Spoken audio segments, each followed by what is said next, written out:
ప్రాణం తెగించి జనాన్ని కూడబెట్టి తెచ్చిన తెలంగాణకి వచ్చిన తెలంగాణని కాపాడుకునే దానికి ఏదో బొంకులు బొంకి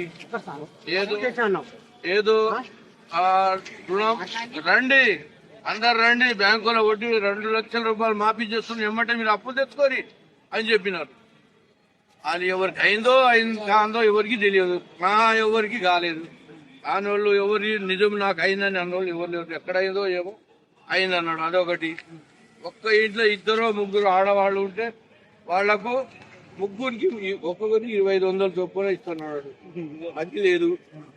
ఒక చదువుకున్న అమ్మాయిలకు పూర్తి ఇస్తున్నాడు, అది లేదు. పోతే ఒక ఇంట భూమి లేని వాడికి 12,000 ఇస్తున్నాడు, అది లేదు. అన్ని చెప్పుడు మాటలే కానీ ఒక్కటి కూడా నెరవేర్చింది ఒక్కటి కూడా లేదు.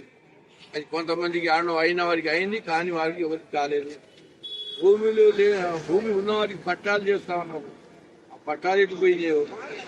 ఇవన్నీ చేసుకుంటా ఇవన్నీ ఒకరి మీద కుట్రలు చేసుకోవడం, కష్టాలు చేయటం, ఏదో బొంకులు బొంకటం, పేగులు తీయటం, మెడలు వేసుకోవడం, ఇవన్నీ చెప్పుకోవడం, కథలు చెప్పుకోవడం. ఎందుకు చేయాలని లేకపోతే నా వల్ల కానీ కూర్చోవాలి అంతవరకే. కానీ ఎందుకు పొంకాలి, మందిని ఎందుకు లేపాలి? ఒక్కొక్కరికి కింద నుంచి లేపి ఒక రైతు చావటం, ఆడొక రైతు చావటం, రైతుల మరణం, ఇదంతా ఎందుకు పెట్టుకుంటుండేనా? వాళ్ళు అయితే చేయాలి, లేకపోతే వద్దనాలి. కానీ వచ్చిన తెలంగాణ కాపాడుకునే వాళ్ళు కావాలి. కానీ ఇటువంటి ఎవరు నమ్మలేరు, మళ్ళా చూడలేరు, రాడు నమ్మం.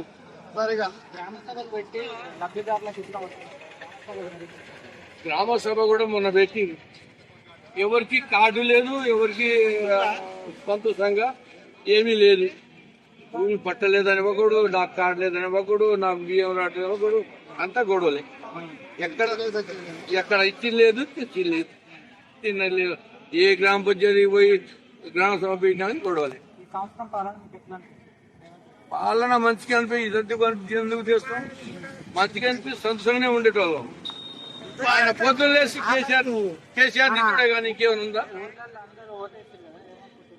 అప్పుడు ఏమన్నా దొంగడు మాటలు నమ్మినాం.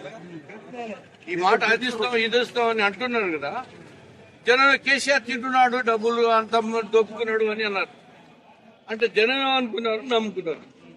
నమ్ముకొని నిజంగా తింటుండేమని చెప్పి ఆయనకి వేసి ఈ బొంకుడు మూటలని జనం తెలుసుకోలేదు కాబట్టి ఆయనకి వేసి ఆయన సరిగ్గా పెట్టినాను, జనానికి బుద్ధి మంచిగా చెప్పాడు.